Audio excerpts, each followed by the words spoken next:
కొంతమంది ఖండించడానికి బదులుగా క్రమపరిచే స్థితిగతులు లేక, ఇంకా కొంతమంది ఇదే బోధ అనుకొని చాలామంది పొరపడుతున్నారు. నేను చెప్తున్న మాట ఏంటంటే, బైబిల్ ఎంత ప్రేమిస్తుందో అంతే గద్దిస్తుంది. ఆమెను చెప్పరా మీరు? ఏం చెప్తాంలే అన్నా, అన్నీ బాగుంటున్నాయి, కానీ గద్దించుట అనే మాటకు వస్తే మాకు బాధగా ఉంది అని అంటారేమో. నేను నిన్న వాక్యం చెప్పడానికి నన్ను పిలిస్తే నేను మా తమ్ముని యొద్దకి వెళ్ళాను. నేను డొంక తిరిగి మాట్లాడు నాకు రాదు, ఏదైనా ఉంటే ముఖాముఖిగా మాట్లాడేస్తాను. అది చాలామందికి నచ్చదు. ఎవడికి నచ్చినా ఎవడికి నచ్చకపోయినా ఒక ఆయన మెచ్చుకుంటాడు, నచ్చుతుంది ఆయనకి. ఎవరైనా అది మోమాటము లేకుండా మాట్లాడడము. ఒక దైవ సేవకుడు గద్దిస్తున్నప్పుడు సరిచేసే క్రమములో విఫలమైపోతాడు. అయినప్పటికీ పర్వాలేదు. యేసు ప్రభు కొంతమందిని గద్దించాడు, కొంతమందిని ప్రేమించాడు. ప్రేమించింది ఎవరిని అని అంటే, క్రీస్తు దగ్గరికి రాకుండా ఉన్న వారిని ప్రేమించాడు. క్రీస్తులోనికి వచ్చిన తర్వాత వారిని గద్దించ మొదలుపెట్టాడు. స్తోత్రం చెప్పండి. మనకి టైంకి ముగిస్తాను, అందుకని చెప్తున్నాను నేను. దుర్బోధ అనండి. దుర్బోధకులు ఈ రోజుల్లో చాలా బయలుదేరారు. మనుషుల్లో విశ్వాసాన్ని పెంచడానికి ప్రయత్నం చేయక, నీకు రోగముతో నువ్వు చచ్చిపోతున్నట్లు ఉన్నావు అని భయపెడతా ఉన్నారు. చెప్పండి, హాస్పిటల్కి వెళ్తే మన దగ్గర డబ్బు గుంజడానికి ఏం చేస్తారు వాళ్ళు? నీకు ఉన్న రోగము కొంచెం అయితే దాన్ని రెట్టింపు చేసి మాట్లాడతారు కాదా? ఒకసారి అబ్రహాం అన్నకి ఏమంటారు, ప్లేట్లైట్లు అంతేనా, రక్త కణాలు, తెల్ల రక్త కణాలు పడిపోయాయి, ఎమర్జెన్సీ తీసుకుపోండి అని. ఎన్ని రోజులు ఉన్నాడు ఆయన? 3 రోజులకి ఎంత ఖర్చు వచ్చింది అబ్రహాం అన్న? 50,000 రూపాయలు అక్షరాల 3 రోజుల్లో అవుట్. మళ్ళీ చూస్తే మనిషి సేఫ్గా ఉన్నాడు. డాక్టర్స్ చెప్పిన దానికి నమ్ముతాం మనము, కానీ దేవుడు చెప్పింది నమ్మం, బోధకుడు చెప్పింది నమ్మం. అందుకని ఈరోజు సంఘాలు కుంటుపడిపోతున్నాయి. సంఘాల్లో ఉంటున్న బోధకులు దుర్బోధ చేస్తూ ఉన్నారు. దుర్ద చెవులు గల వారు అంట ఆ బోధ వినడానికి ఇష్టపడతారట. స్తోత్రం చెప్పండి. దుర్ద బోధ అనండి, సంపాదించుకునే బోధ.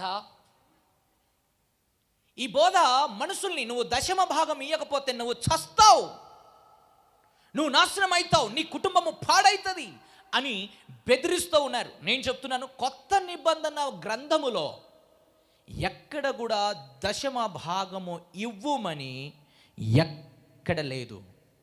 స్తోత్రం చెప్పండి. మరి పాస్టర్లందరూ ఒక్కడి నుంచి చెప్తున్నారు ఏందన్నా అంటే, నువ్వు వర్ధిల్లిన కొద్దిగా ఇవ్వాలి అన్నాడు. అంటే 10వ భాగము కంటే ఎక్కువ. అర్థమైందా మీకు? ఈ రోజుల్లో దుర్బోధ ఏమిటి అంటే, మీరు కానుకలు తీసుకుని రండి, మీరు మందిరానికి వచ్చేటప్పుడు మంచి కానుక మంచిదే, నేను కాదంటలేదు. కానీ ఈ దుర్బోధకులు ఈ కానుక నిమిత్తము బోధ, వారి గురించి వారు మంచి ప్రిఫరెన్స్ అవుతారట, మనుషులని మెప్పించుకోవడానికి. ఏమంటావు బాల్బాయ్? మనుషుల్ని మెప్పించుకోవడానికి ఆ బోధకుడి దగ్గరికి పోతే అద్భుతాలు జరుగుతూ ఉన్నాయి. అవును, నీ ఇంటిలోకి పోయిన తర్వాత ఆ అద్భుతము అలాగ నిలిచి ఉన్నదా? ఉండదు. కారణం, వారు కల్పించుకున్న బోధ. యేసు కల్పించుకున్న బోధ ఎట్లా ఉందో తెలుసా? ఒకడిని తీసుకుపోయి తన కళ్ళ మీద చేతులు ఉంచి నీ కళ్ళు తెరవమన్నాడు. తెరిచి చూస్తే కనబడుతుందా అన్నారు. అయ్యా కనబడుతుంది, కానీ మనుషులు చెట్ల వలె కనబడుతున్నారు అన్నారు. ఎట్లా కనబడుతున్నాడంట గుడ్డివానికి? మనుషులు చెట్ల వలె కనబడుతున్నారు. అందుకు యేసు ప్రభు మరలా అతని చేతులు తన కళ్ళ మీద పెట్టి ప్రార్థన చేయగా క్లియర్గా చూశాడు. నేనేమంటున్నానంటే, కళ్ళు తెరిచిన వాడు దేవుడైతే, కళ్ళు తెరిపించుకున్నవాడు క్రైస్తవుడైతే, కళ్ళు తెరవబడిన తర్వాత కనబడే చెట్లు చెదారము అది అంతా పాపము, శాపము, అన్యాయము, అక్రమముగా ఉంది. దాని సాదృశ్యం అది. అందుకని యేసుప్రభు రెండోసారి అతని మీద చేతులుంచారు. మనవోళ్ళైతే, మా బోధకులైతే ఈరోజు నీకు చీకటిగా కనబడుతున్నట్టు ఉన్నదా అంటే, అవునయ్యా చెట్లుగా కనబడుతుంది కానీ కాస్త బాగా చీకటిగా కనబడుతుంది అంటే, గట్టిదే పట్టింది నీకు.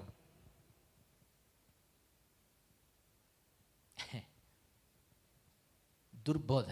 ఈరోజు ఈ దుర్బోధని ఖండించే, గద్దించే సేవకులు లేక, క్రమబద్ధీకత తప్పి, ట్రాక్ తప్పితే వెనక ఉన్న వాళ్ళందరూ ఏమైపోతారు? ఆత్మీయ జీవితంలో చాలామంది కూలిపోతున్నారు ఈ రోజుల్లో.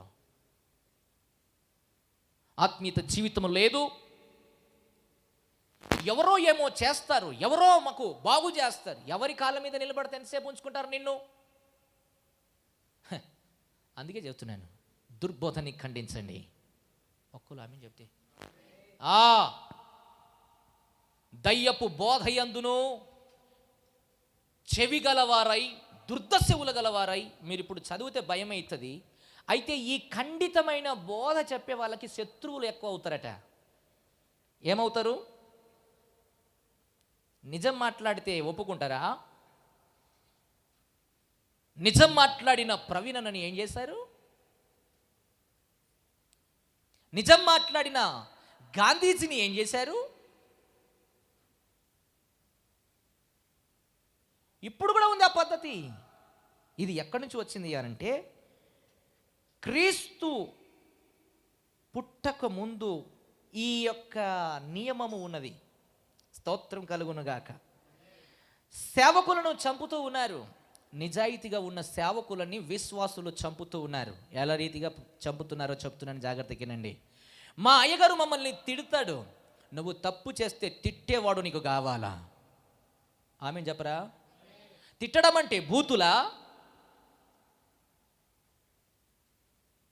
నువ్వు సమకాలికతలో లేవు, నువ్వు పరిపూర్ణంగా లేవు బాబు, నువ్వు జాగ్రత్తగా ఉండు అని చెప్పడము తప్ప, అలా చెప్తే మందిరాలు విడిచిపెట్టి వెళ్ళిపోతున్నారే, అలా చెప్పే దైవ సేవకులకు వ్యతిరేకంగా ఉంటున్నారే.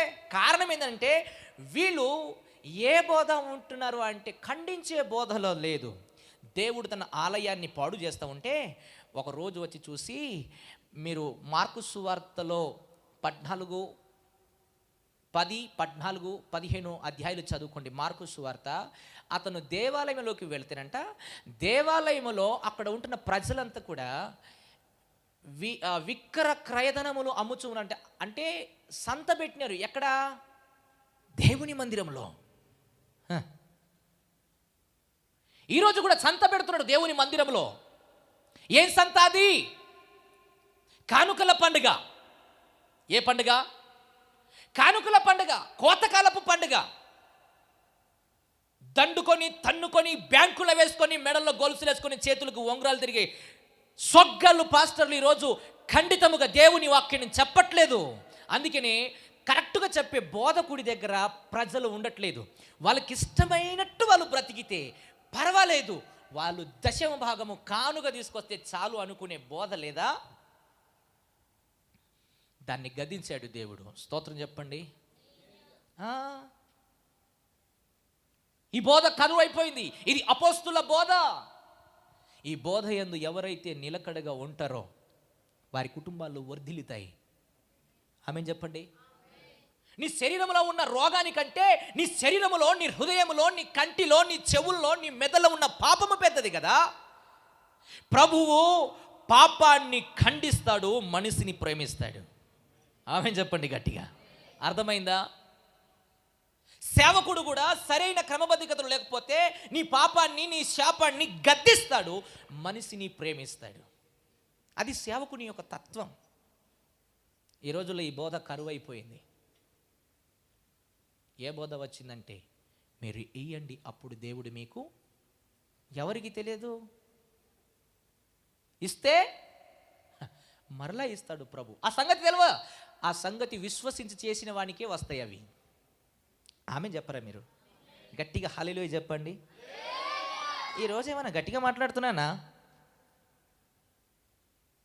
మీరు సీరియస్గా చూస్తారేంది? హల్లెలూయా. ఎద్దు ఉన్నోనికి బుద్ధి ఉండదట, బుద్ధి ఉన్నోనికి ఎద్దు ఉండదట. కారణం ఏంటంటే, ఎద్దు ఉన్నోనికేమో దున్నడం రాదు, కానీ వాని దగ్గర ఎద్దులు ఉన్నాయి. ఏం పనికి వస్తాయి అవి? కానీ బుద్ధి ఉన్న దగ్గర ఏం లేదట, ఎద్దులు లేవు.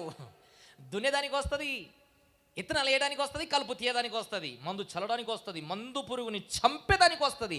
కానీ వాని దగ్గర ఏమీ లేవు, దున్నేదానికే ఎద్దులు లేవు. దీని అర్థం ఏంటిదనంటే, ఈ రోజుల్లో సంఘాలు నువ్వు ఎట్లా బ్రతికినా, నువ్వు పాడు వేసం వేసుకుని వచ్చినా, ఏ సగం సగం డ్రెస్సులు వేసుకుని వచ్చినా, ముఖం నిండా లిఫ్ట్లు పోసుకుని వచ్చినా, కళ్ళ మీద రంగులు వేసుకుని వచ్చినా, పొంగుతూ వచ్చినా, ఆహా స్తోత్రం వేసి రక్తం విజయం కలకలకల మెరిచిపోయినా, నువ్వు ఎట్లొచ్చినా పర్వాలేదు. ఈ బోధ మంచిదంటారా? మీరు చెప్పండి. ఈరోజు రాత్రి నేను ఎన్ని గంటలు పడుకున్నారనుకున్నారు? కేవలం 1 గంట. స్తోత్రం చెప్పండి. ఈ 40 రోజులు విరామము లేకుండా తిరగడం వలన నిన్న పొద్దుగల పడుకున్నాను, రాత్రి అంతా మెలకువగా ఉన్నాను. ఒక్కొక్క కుటుంబరికి ఏడ్చినాను, ప్రభువా ఈ పిల్లలని కాపాడండి. దుర్బోధకుడు ప్రార్థన చేయడు, అందుకని వానికి కడుపేవానికి చెప్పరు గట్టిగా, కడుపు. ఒక ఆయన మా దగ్గరికి వచ్చాడు, నేను పప్పుతో అన్నం పెడితే పాస్టర్ గారికి అన్ని పోయాడు. ఏంటంటే, చికెన్ తీసుకురాలేదా, కేవలం గుడ్లు కూడా తీసుకురావడానికి లేదా అన్నాడు. సిగ్గు మాలిన పాస్టర్ అనొచ్చు. మీరు ఆమె చెప్తలేరు, చూస్తున్నారా? మీరు చెప్పరు, మీరు దీనికి చెప్పరు. మీ కోటలు నింపబడతాయి, నీ బస్తాలు నిండబడతాయి. నువ్వు రోడ్డు మీద పోతూ ఉంటే 10 లక్షలు దొరుకుతాయి అంటే హల్లెలూయా ఆమెన్ ఎగిరి గంతులే చెప్తారా దీనికి?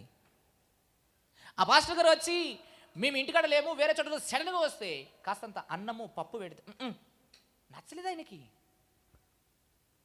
వారి కడిపే వారికి దేవుడు.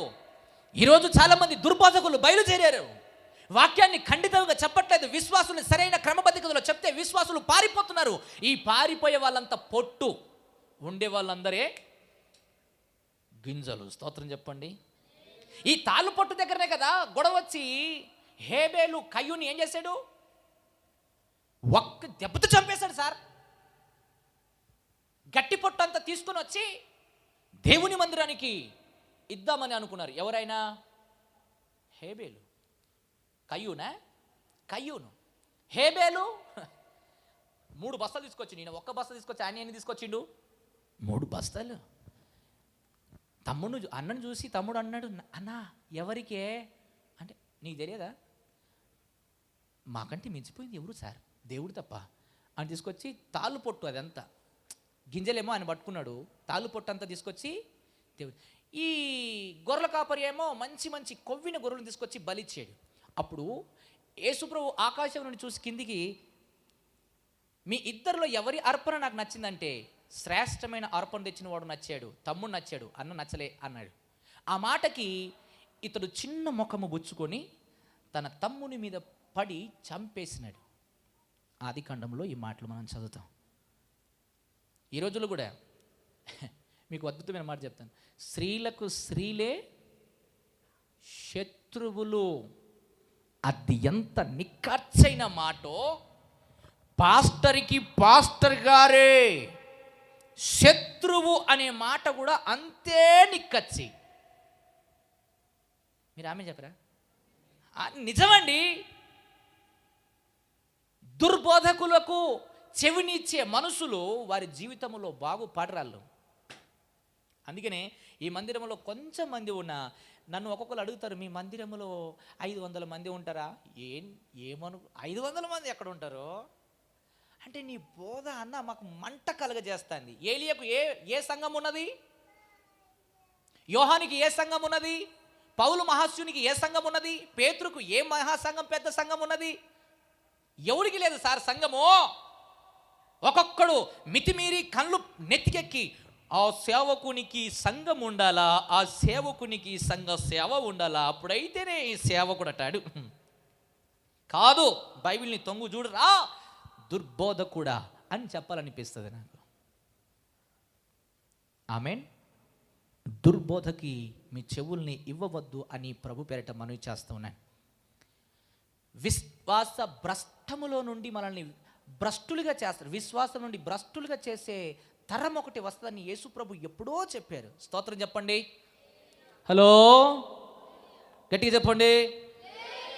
అస్సలు నచ్చలే, గట్టిగా చెప్పండి. నిద్ర పోయిన వాళ్ళు చెప్పండి. వింటున్నారని అర్థమవుతుంది. స్తోత్రం చెప్పండి. తీతుకు రాసిన పత్రిక 2వ అధ్యాయం 15వ వచనం.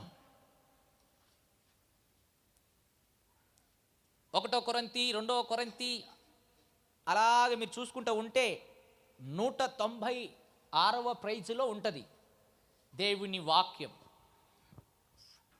ఈ మాట చదవండి త్వరగా, స్పీడ్ అయిపోయింది నా టైం. స్తోత్రం.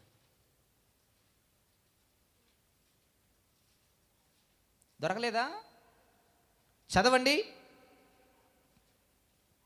తీతుకు రాసిన పత్రిక 2వ అధ్యాయం 15వ వచనం.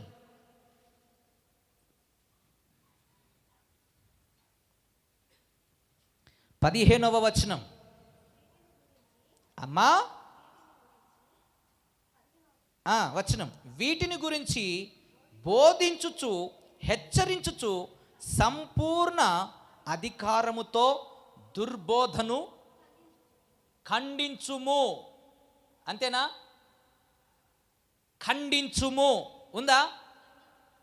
ఖండించుచున్నాము. పౌలు భక్తుడు తీతుకు రాస్తున్న పత్రికలో ఒక సంఘం ఉంటుంది. ఆ సంఘము వెలుపల ఏం జరుగుతుంది, సంఘములో ఏం జరుగుతుందో గుర్తుపట్టి అతడు అంటున్నాడు, లేఖనాల ప్రకారము ఈ వాక్యానుసారముగా ఎవ్వడినైనా గద్దించవచ్చు. ఆమెను చెప్పారా మీరు? ఆడు పాస్టర్ అయినా, అది నేనైనా, కూర్చున్న మీరైనా, మాకు కొమ్ములేం రాలే, మీకులాగా 2 చేతులు ఉన్నాయి, కాకపోతే బోధ చేస్తూ ఉన్నాం. మీరు దైవములు అని రాయబడి ఉంది. మీరు దైవములు అని. సేవకుడు ఓ పెద్ద నిలువుటంగి వేసుకుని నాకులాగా తెల్లగా బట్టలు వేసుకుంటే నీతిమంతుడు అయిపోయాడా? నీతిమంతుడైన వాడు భూమి మీద ఒక్కడూ లేడు. అవునంటారా కాదంటారా? కుడి చేయి ఇట్లా చూపించండి. నేను అసలు సినిమాలకే పోలేదని గుండె మీద చేపెట్టుకోండి. అబ్బా, సినిమాలకే పోలేవారా? జోసఫ్ తల్లిగారిని అడుగుతాను నేను, ఎప్పుడు పోలేదా? హెడ్సప్, చప్పట్లు కొట్టడానికి కొట్టండి చప్పట్లు. వరే ఊరికే చెప్తున్నా, మనమందరం దొంగలము కాదా? ఎవరు మనమంతా? దొంగలం. నటన దొంగలం, మామూలు దొంగలు కాదు. చీర కట్టుకుంటే చీర దొంగలం. అలే, అబద్ధం ఆడితే అబద్ధ దొంగలం. చూసి చూడలేదు అని అంటే, మరి నేను చూడలేదని గుండె మీద చేయబెట్టుకుంటున్నాను. నా వల్ల అవ్వదు అది. నా కళ్ళు దేవునికి సమర్పణ చేసుకున్నాను. Praise lord. నువ్వేం చూస్తావో దాని మీద ఆధారపడి ఉంటావు. నువ్వు వాక్యాన్ని చదివితే వాక్యానుసారంగా జీవిస్తావు. వాక్యం నువ్వు గద్దించినప్పుడు గద్దింపబడతావు, స్పీకర్ ఇస్తావు. రే బాబు, ఈ తువాల పట్టుకోర గట్టిగా. ఓ, వెళ్ళిపోయింది బయటికి. మళ్ళొకసారి ఎయ్యి, ఇటు ఎయ్యి, త్వరగా ఎయ్యి నాకేయి. ఓకే రైట్, ఇప్పుడు పట్టుకో గట్టిగా. ఇప్పుడు నేను వేసిందని ఏం చేసిండు ఆయన? దేవుని వాక్యం దేవుడు ఇసిరేస్తే ఏం చేయాలి మనము? నువ్వు పట్టుకుంటలేవంటే నీకు అర్థం కాలేదు. 2 చెవుల మధ్యలో ఏం లేదు. అది నా గుడ్డ నాకు కావాలి, పూర్తి తుడుచుకుంటా. స్తోత్రం హల్లెలూయా. వేసినావు కదా తీసుకెళ్ళిపోతాను అనుకోవద్దు. ఏం చేయాలంటే ఇక్కడ రాయబడిన మాట ప్రకారము 15 వీటిని గురించి బోధించుచు హెచ్చరించుచు, హెచ్చరిక, సేవకులు హెచ్చరించాలి. ఈ రోజుల్లో హెచ్చరించే సేవకులు సరైన క్రమబద్ధకతలో లేరు. హెచ్చరించే సేవకులు అంటే కొంచెం బాధ. సినిమా చూస్తే, రే ఈ సినిమా చూస్తే నువ్వు నరకానికి వెళ్తావు, నీ కళ్ళు చెడిపోతాయిరా అంటే ఆయనకి కోపం. ఫీఫేర్ ఆడవద్దు అని చిన్నపిల్లలకి చెప్తే వారు చిన్నపిల్లలు లేచి నన్ను కొట్టడానికి వచ్చేస్తున్నారు. ఒక దగ్గర దుర్బోధని ఖండించే సేవకులు లేవాలి యేసునామంలో. ఆమేన్ చెప్పండి గట్టిగా. దుర్బోధని గద్దించుముగాక, దుర్బోధ దూరమగునుగాక, ప్రాస్పరిటీ బోధ దూరమగునుగాక. ప్రభు నీతో మాట్లాడుతున్నప్పుడు నువ్వు స్వీకరించాలి. ప్రభు వాక్యము నీ దగ్గరికి పంపబడుతుంది. నువ్వు స్వీకరించకపోతే నీ మెదడు పనిచేస్తలేదు అని అర్థం. ఒక సగభాగము చనిపోయా, ఒక సగభాగము మంచిగా ఉన్నాడు ఒక వ్యక్తి. ఈ సగభాగముని గిచ్చితే అసలు ఏమంటలేడు. ఎందుకు ఏమనరేంది?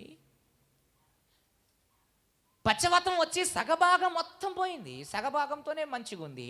ఈ సగభాగం ఏదైతే పోయిందో దాన్ని గిచ్చితే ఏమంటలేడు. ఎందుకు? స్పర్శ లేదు. ఈ రోజుల్లో మందిరానికి వచ్చే ప్రజలకి స్పర్శ లేదు. సేవకుడు చెప్తుంది నా కోసం అనుకుంటున్నారు, నీ కోసం చెప్పి నా టైం వేస్ట్ చేసుకున్నాను. ఎందుకు? నేను ఇక్కడ ఉండకపోతే ఒక 100 మంది ఈజీగా సంఘానికి వచ్చే మందిరానికి కట్టుకుంటాను నేను మహారాష్ట్రలో. ఆమేన్. నేను దుర్బోధ చేయట్లేదు, దరిద్రపు బోధ చేయట్లేదు, దుర్భరమైన జీవితాన్ని జీవించట్లేదు. మనమందరము దేవుని కొరకు జీవిస్తున్నాం. ఏ బోధను ఖండిస్తాం? వాడు అమ్మ అయినా, నాన్న అయినా, వాడు తమ్ముడు అయినా, మనకు హెల్ప్ చేసే వ్యక్తి అయినా, నాకు ₹1,00,000 ఇచ్చే వ్యక్తి అయినా, వాడు తప్పు చేస్తే చూడు నన్ను వెంబడించే బిడ్డలు నిన్ను సరి చేయడానికే ప్రయత్నం చేస్తాను. వాడు ₹1,00,000 ఇచ్చిన, నువ్వు ₹1,00,000 ఇచ్చినావు, నువ్వు 10,000 ఇచ్చినావు అని వాడిని తీసుకొని వాడు ఇయ్యకపోతే బురద తిని బతుకుతాను. నా నేను పిలువబడిన పిలుపుకు నేను తగినట్టు నడవాలా? ఆమేన్. నువ్వు ₹1,00,000 స్టేజ్ మీద ఎక్కిపిస్తానా? నీకు ఇష్టం ఉంటుంది బ్రతికితే. దుర్బోధని ఖండించుదుముగాక. ఒకటి దుర్బోధ అనండి. ఇప్పుడు చదవండి ఏమంటారు? వీటిని గురించి బోధించుచు హెచ్చరించుచు సంపూర్ణ అధికారముతో. అధికారం ఎవరికి ఉంటుంది చెప్పండి మీరు? ఇప్పుడు మన భూప్రపంచము అంతటి మీద దేవునికి అధికారం ఉన్నది. ఆమేనండి. ఒక స్త్రీకి భర్త మీద అధికారం లేదు, భర్తకే స్త్రీ మీద అధికారం ఉన్నది. సంఘానికి శిరస్సు ఎవరు? దేవుడు. భార్యకు శిరస్సు ఎవరు? భర్త. లోకానికి, ఈ ప్రపంచానికి అధికారము కలిగిన వ్యక్తి యేసు ప్రభు. అయితే ఈ లోక సంబంధముగా బ్రతుకుతున్న మనకందరికీ అధికారి ఎవరు?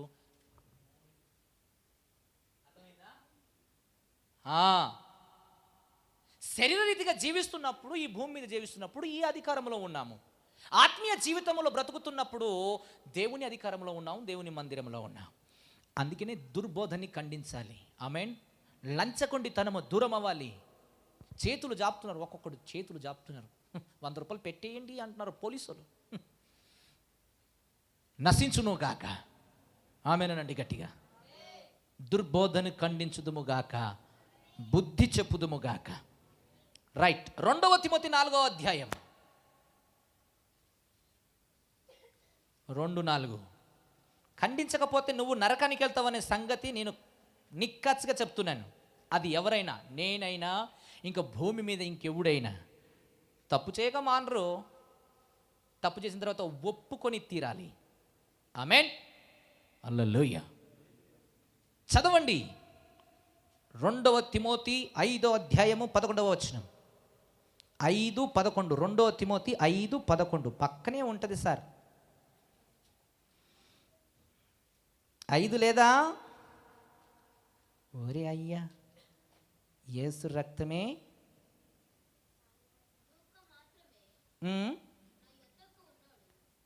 క్షమించాలి. అది కాదు. 4వ అధ్యాయం 2వ వచనం. 4:2. 4:2.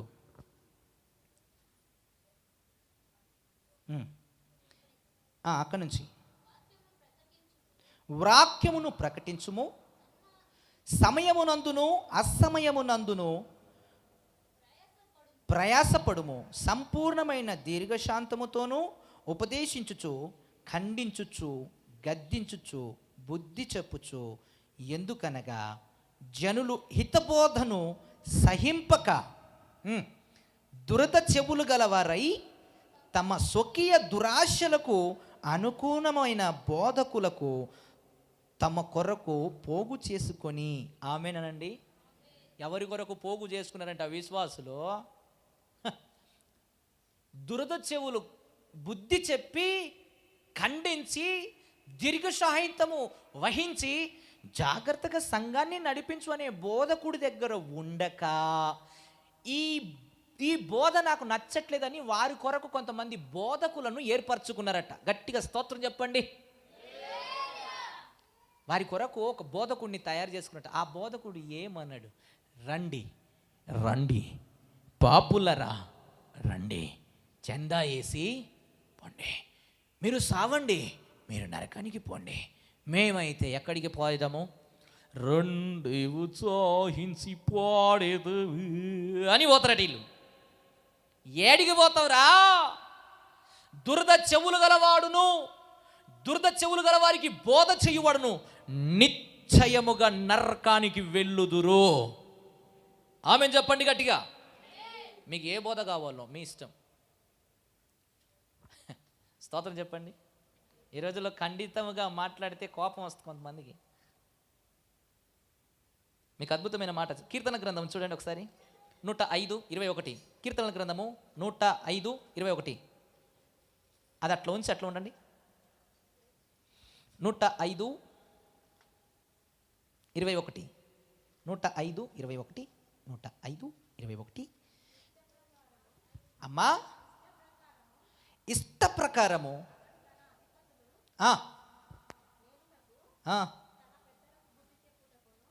ఇష్టమైన ప్రకారము అతడు తన అధిపతులకు నేలుటకును, తమ పెద్దలకు బుద్ధి చెప్పుటకును, తన ఇంటి వాటికి యాజమానునిగా, తన యావత్తు ఆస్తి మీద అధికారిగాను అతనిని నియమించాను. స్తోత్రం చెప్పండి.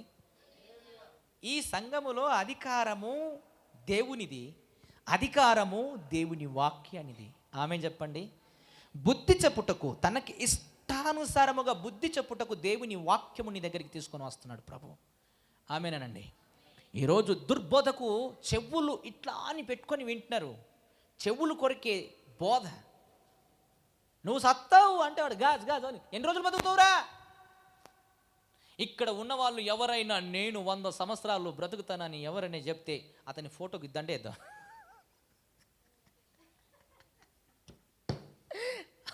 హల్లెలూయా. ఉన్నదా 100 సంవత్సరాలు బ్రతుకుతానని? ఏలియా పాస్టర్ ఇప్పుడు చూస్తా ఉన్నారు. ఇంకా కొద్దిసేపు అయితే ఇంటికాడికి పోయి అన్నం తిని పడుకుంటాను, హార్ట్ అటాక్ వచ్చింది, చచ్చిపోయింది. ఏం చేస్తావు? ఊరికే ఒక మాట చెప్తాను చూడండి. నేను పూర్ణమ్మ ఇంటికి భోజనానికి పిలిచింది నన్ను. నేను అన్నాను నిరాకరించి, నేను రాను అని అంటే, అయ్యా నువ్వు రావాలి అని, నేను రాను, నాకు టైం లేదు అన్న. ఆమె ఇంటికి పోయింది. నేను భోజనం చేసి పడక మీద అట్లా వాలినా, అటే పోయినా. ఇప్పుడు మీకు అందరికీ ఏమనిపిస్తుంది? ఆమె నన్ను పిలిచేటప్పుడు మీరందరూ విన్నారు. ఇప్పుడు మీకు థాట్ ఏం వస్తుంది అంటారు? అక్కడికి పోయి ఉంటే మా పాస్టర్ గారు చనిపోయేవాడు కాదండి, ఇంత పిలిచినా రాలేదు అండి అంటీరా? ఆ థాట్ వస్తుందా రాదా? అరువేనన్నా నేను చెప్పేది అవదమా? ఒకవేళ పాస్టర్ గారికి అంతా అడిగి అడిగి అడిగి అడిగి అడిగి నేను పోయా, యేసయ్య ఎప్పుడు వస్తాడు అన్నిసార్లు అడిగితే మా పాస్టర్ గారిని ఇంటికి రమ్మని ఒక్క అడుగు వచ్చి ఉంటే పాస్టర్ గారు చనిపోలేకపోతుండే అనే థాట్ మీకు అందరికీ వస్తుంది. ఇంకో మాట కూడా చెప్తాను, ఇది ఆశాస్పదంగా ఉంటుంది కానీ ఆలోచింపచేసే మాట. ఇప్పుడు ఇంత చెప్తుంది కదా, అందరు చెప్పారు అన్నా నువ్వు అన్నారు అందరూ. ఆమె రావాలే అంది మా పూర్ణమ్మ. ఇక సరేలే అని స్తోత్రం అని చెప్పి చక్కగా వాళ్ళ ఇంటికి పోయి భోజనం చేసి కూర్చున్న తోటి నేను నీళ్ళు ఇచ్చింది, భోజనం చేసి తాగి అటే పోయినా నేను. ఇప్పుడు ఏ థాట్ వస్తుంది? అమ్మా అయ్యా, ఓ పాస్టరు, పాస్టరు నువ్వు ఆ ఇంటికి పోకపోయినా చచ్చిపోయేవాడివి కాదు పాస్టరు అంటే మనకి ఆలోచనలు రెండు. బిడ్డ నువ్వు ఏడున్నా చచ్చిపోతావురా, చావవా? చావుకు భయపడవాడు క్రైస్తవుడు కాదు. చచ్చిన తర్వాత పరలోకం పోని వాడు నరకానికి పాత్రుడు. నువ్వు ఏ సంఘానికి వెళ్తావు? ఖండించి గద్దించి బుద్ధి చెప్పి ఉపదేశంలో నడిపించే పాస్టర్లు అక్కరలేకపోయారా? ఏమి కాదు అన్నారు కొంతమంది. వ్యభిచారపు కొంపలుగా మారిపోయాయి.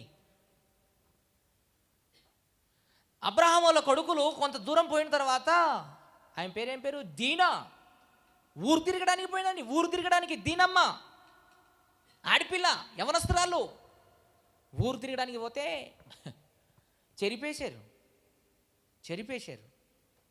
చెరిపేసి చెట్టులు నేతి మీద పెట్టుకొని చక్కగా వాళ్ళ అన్నల దగ్గరికి వచ్చి అమ్మే అని ఏడ్చింది. ఏమైంది అంటే, నేను ఊరు చూడడానికి పోయినావు. ఎవరికి చెప్పిపోయినావు అమ్మా? ఎవడు పోమన్నాడు నిన్ను? నువ్వు ఒంటరిదానివి, యవనస్తురాలివి, నీకు తెలియని ప్రదేశం అది, నీకు తెలియని వ్యక్తులతో ఎందుకు నీకు సంబంధం?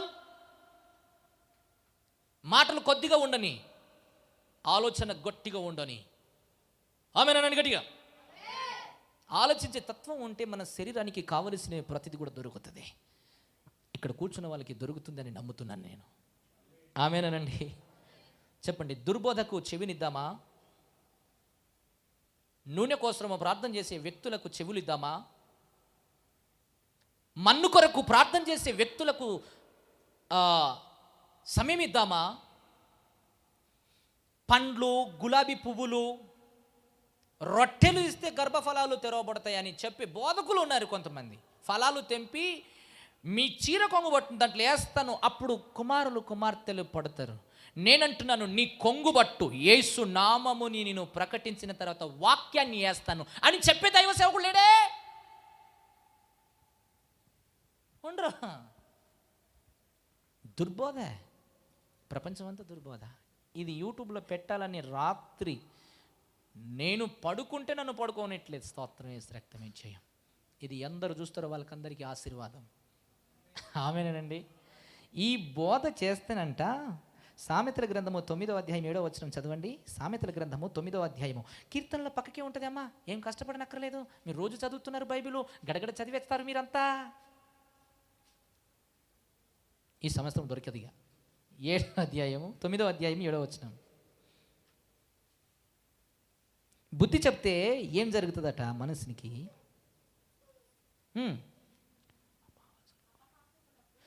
అపహాసకులకు బుద్ధి చెప్పువాడు తనకే. మేము నింద తెచ్చుకుంటున్నాం. ఈడ బుద్ధిమంతులు ఉన్నారని చెప్తలేదు నేను. స్తోత్రం, హల్లెలూయా. అమ్మా, ఎంతమందిని చూడలేదు నేను. హేమిల్ని చూసిన ఈ 22 సంవత్సరాల్లో. ఇక్కడ కూర్చున్న వాళ్ళందరూ బుద్ధిమంతులమని చెప్పుకొని అక్కర్లేదు. ఒకవేళ ఈ బుద్ధిహీనునికి బుద్ధి చెప్పడం వలన ఏం తెచ్చుకుంటాడట? అతడు నింద తెచ్చుకుంటాడట. బుద్ధి చెప్పిన వాడు నింద తెచ్చుకుంటాడట. నింద రావడం మంచిదే, నింద నిజమైపోవద్దు. ఆమేనండి. ఓ పాస్టర్, నువ్వు వ్యభిచారుడు అన్నాడు నన్ను ఒకరోజు. నేను ఎవరినో తెలుసా? ఒక మంచి కుటుంబములో మా శరీరాన్ని ఇంకొకళ్ళకి అప్పగించకుండా నన్ను కొట్టి సరి అయిన క్రమబద్ధకతలో ఉంచే కుటుంబంలో ఉన్నాను నేను. నా శరీరాన్ని ఇప్పటి వరకు ఎవరిని కూడా ఏ ఇట టచ్ చేయడానికి ప్రయత్నం చేయలేదు, ప్రయత్నం చెయ్యనివ్వను కూడా. ఎవడైనా దృష్టుడు, దురాత్ముడు, పనికిమాలుడు, ఎదవ, పెద్ద ఎదవ, బోరంబోక్కు ఎవడైనా ఉంటే, చెల్లెలు కుమార్తె అని వారి చేతులు పట్టుకుంటే వాని తలంపులు అట్లా మారితే సిగ్గు శరం లేనివాడు అని అంటున్నాను నేను. ఆమెన్. గట్టిగానే మాట్లాడుతున్నాను కదా, అంతే కదా సిస్టరు? నేను మీకు ఏమవుతాను? తండ్రి. మీరు నాకేమవుతారు?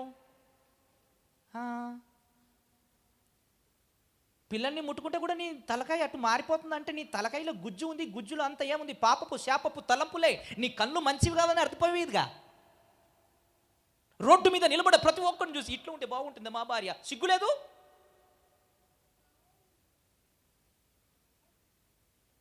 ఇంకా పైనుంచి నువ్వు వ్యభిచారుడు అని పాస్టర్కి చెప్పడమా?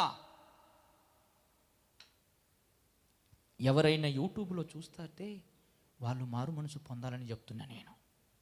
మీరు ఒక్కరు కూడా ఆమె చెప్తలే. సూపర్, గట్టిగా ఆమె చెప్పండి. మన భార్యల్ని ప్రేమిస్తాం. మా బిడ్డలాగా కొంతమంది కూతురుని కని పెంచికపోయినా ఒకరి చేతులు పెట్టి పెళ్లి చేసి కన్యాదానం చేసి పంపించిన పాస్టర్ నేను. హల్లెలూయా. మన సంఘములో ఉన్న వాళ్ళ కోసమే వెతుకులాడుతున్నాను. ఇప్పుడు వెతుకులాడుతున్నాను. నా వెతుకులాట నాకు ఉంటుంది, మీ వెతుకులాట మీకు ఉంటుంది. ఆమేన్. చెప్పండి, ఏం తెచ్చుకుంటాను నేను ఇప్పుడు? సంఘాల కొరకు, సంఘాలలో మొన్న వాక్యం చెప్తే నువ్వేం పాస్టర్ అయ్యా, ఇట్లా వాక్యం చెప్తే ప్రజలు మరతరు అనుకున్నావా అని నోట్లు ఎలేచేసినాడు. నన్ను కొట్టేదానికి వచ్చేసినాడు.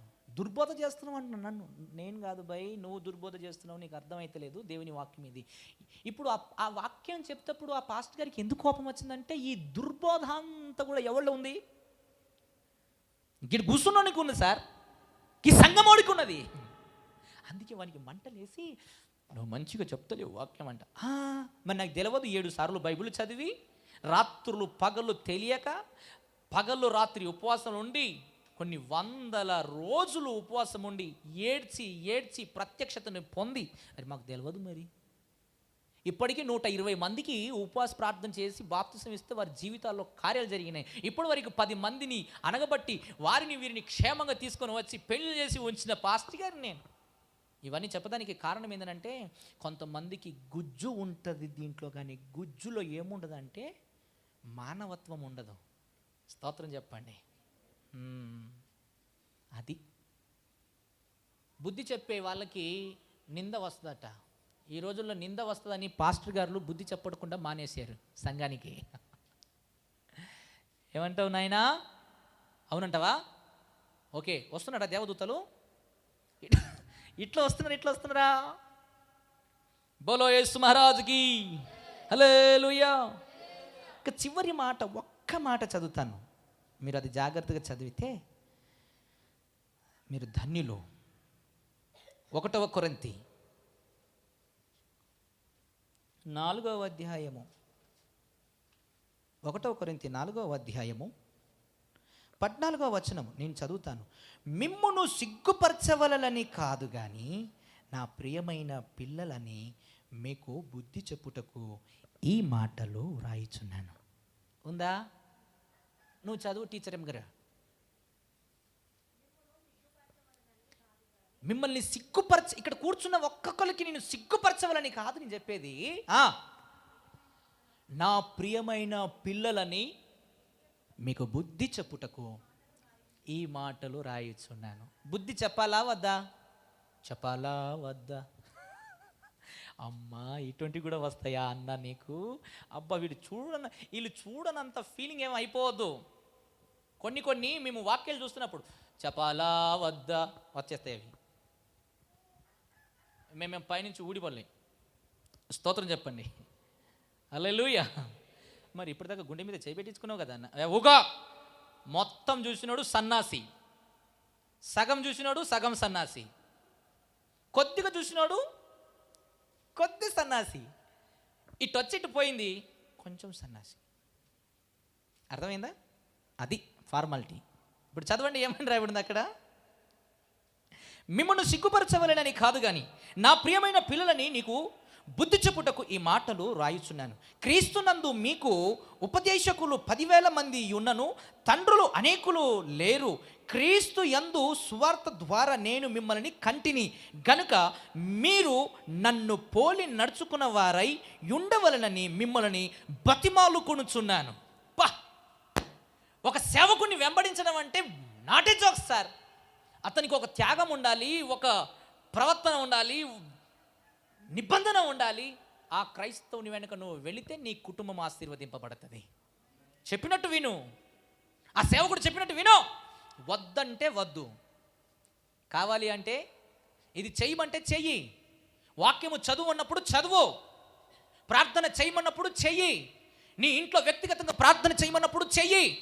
ఇట్లా నువ్వు చేస్తే నీ మీద ఆయన కృప ఉంటుంది, నేను ఇక్కడ చెప్పిన బోధ మీరు అనుసరిస్తే నేను క్రీస్తును అనుసరించాను, మీరు నన్ను పోలి.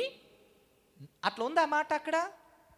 అమ్మ నువ్వు చదువు, పాస్టర్ గారు చదువు. కొరింథీలు 1 కొరింథీ 4వ అధ్యాయము 2 కొరింథీ 1 కొరింథీ 4వ అధ్యాయము 14వ వచనం పాస్టర్ గారు చదువుతారు. నెక్స్ట్ టీచర్ అమ్మ గారు చదువుతారు. నెక్స్ట్ సీనన్న చదువుతాడు. నెక్స్ట్ చదవండి త్వరగా.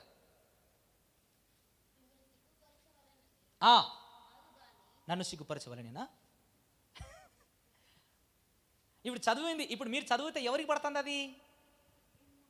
మిమ్మును అంటే ఇప్పుడు మీరు చదువుతున్నప్పుడేమో, మరి నేను చదువుతున్నప్పుడు మరి ఎదురు బదరిది.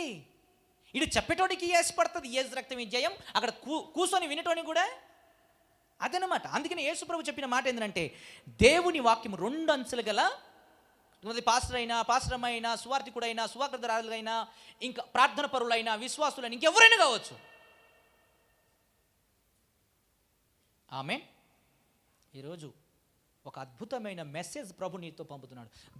మొన్న ఒకరు బోధకులు వచ్చారట, అన్నా శనివారం రోజు అన్నా సబ్బత్ దినం అంట అన్నా, ఇది ఎట్ట కుదురుతుంది అన్నా అంటే వాళ్ళకు ఫోన్ చేస్తే, ఇప్పుడు ఫోన్ చేసిరా మళ్ళీ చెయ్యరిగా. దురబోధ, దుర్దగల బోధ, పనికి మాలిన బోధ, సబ్బతు దినం అనే బోధ, అమావాస్య పేరట చేసే ప్రార్థన. అమావాస్య రోజు ఏం చేయాలని తెలుసా మీకు? అది చెప్పడీడు పనికి మాలోడు, అది వచ్చిన బాధ. ఈ దురద చెవులు గలవారు ఆడిపోయి పడిపోతారు. అమావాస్య దినమున 3 కోడలు తీసుకురావాలా. ఎన్ని కోడలు? కోడళ్ళు కాదు, కోడెళ్ళు. అర్థమైందా? అంటే పొట్టేళ్ళు 3 తీసుకురావాలా. దాన్ని నరికి ప్రార్థన చేయాలి. అమావాస్య దినం విశ్రాంతి దినం అంటారు దాన్ని. ఏ వాక్యానుసారం అంటే పాత నిబంధనలో ఉంటున్న గొర్రెపిల్లకు సాదృశ్యం ఎవరు? దేవుడు.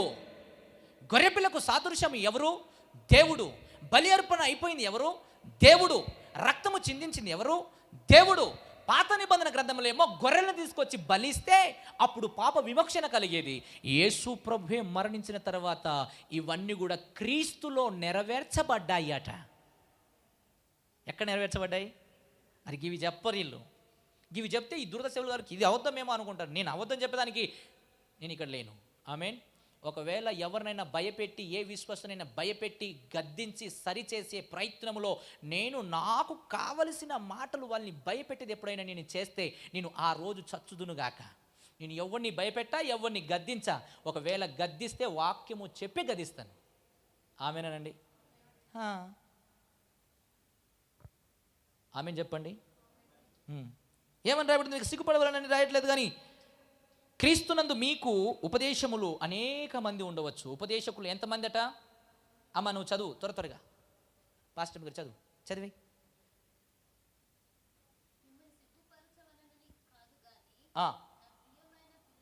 నా ప్రియమైన పిల్లలని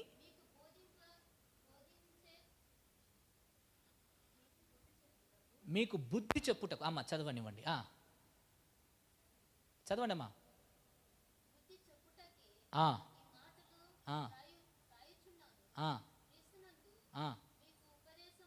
మీకు ఉపదేశమును,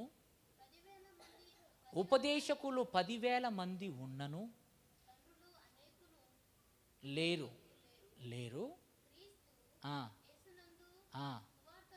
సువార్త ద్వారా మిమ్ములను, ఇక్కడ కూర్చున్న వాళ్ళని మిమ్ములను కంటిని గనుక క్రీస్తునందును నడుచుకొనిడి. ఆమేన్ చెప్పండి. క్రీస్తునందు సువార్థికుల ద్వారా నేను మిమ్మల్ని కంటున్నాను. సువార్త చెప్పి మిమ్మల్ని ఏం చేస్తున్నాను నేను? కానీ ఏమైపోతుంది? గద్దించి బుద్ధి చెప్పి సిగ్గు రావాలేనని కాక నా ప్రియమైన పిల్లలని చెప్తున్నాను, మీకు బతిమాలుకుంటున్నాను. ఆమేన్. దుర్ద బోధకి చెవులు ఇవ్వకండి. వారు తినే వస్తువుల్ని తినకూడదు అంటారు, పెట్టుకునేదాన్ని పెట్టుకునవద్దు అంటారు. హెబ్రీయులకు రాసిన పత్రిక 12వ అధ్యాయం 25వ వచనం. హెబ్రీయులకు రాసిన పత్రిక 12వ అధ్యాయము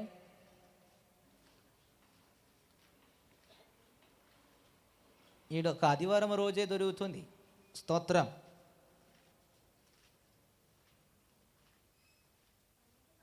12:15 25 సారీ, హెబ్రీ రాసిన పత్రిక 12వ అధ్యాయము 25వ వచనం. మీకు బుద్ధి చెప్పుచున్న వానిని నిరాకరింపకుండునట్లు చూచుకునుడి. వారు భూమి మీద నుండి బుద్ధి చెప్పువానిని నిరాకరించినప్పుడు తప్పించుకొనకపోయిన ఎడల పరలోకము నుండి బుద్ధి చెప్పుచున్న వానిని విసర్జించు మనము తప్పించుకుని పోవుట మరి నిశ్చయము కదా. అప్పుడు ఆయన శబ్దము భూమి మీద చెలింపక చేసాను కానీ ఇప్పుడు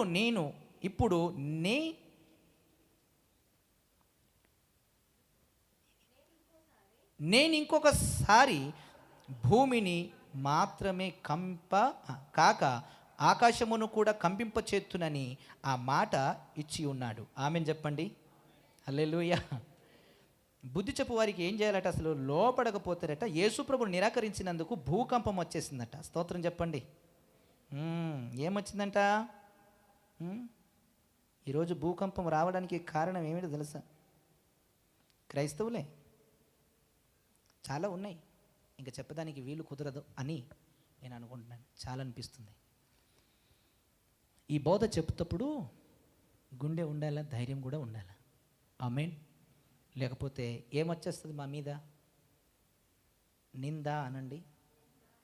మీరు చదివారు కదా సామెతల గ్రంథంలో 9వ అధ్యాయం 7వ వచనంలో ఏమొచ్చేస్తుందంటే, నీతిమంతుడు బుద్ధిహీనునికి బుద్ధి చెప్పుట వారికి నింద అట. నింద. ఆమేన్ చెప్పరు.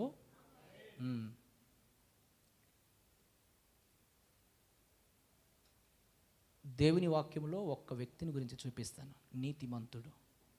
ఆమేన్. ఆ నీతిమంతుడు ఎవరో కాదు, యేసుక్రీస్తు ప్రభుల వారు. హల్లెలూయా. ఇప్పుడు నీకు ఏ బోధ కావాలో చెప్పండి. దుర్ద బోధ కావాలా? నూనె అమ్ముకునే బోధ కావాలా? ఖండించి బుద్ధి చెప్పి సరిచేసే బోధ కావాలా? మీ ఇష్టం. ఈ 2025లో మేము ఒక తీర్మానం చేసుకున్నాం. ఆ తీర్మానం ఏంటంటే, నువ్వు ఎందుకు రాలేదు మందిరానికి అని చెప్పేదానికి లేదు. అయ్యో నువ్వు రాకపోతే మా మందిరం అంతా బూజు పట్టిపోయిందే, మేమే తుడుచుకుంటాం. అయ్యో మేము రాకపోతే మందిరం ముందు చెత్త పడిపోయింది, మా పాస్టర్ గారు ఊడుస్తారు. కానుక తీసుకోవడానికి ఇష్టపడతలేదు, పర్వాలేదు, బురద బుక్కి బతుకుతాం.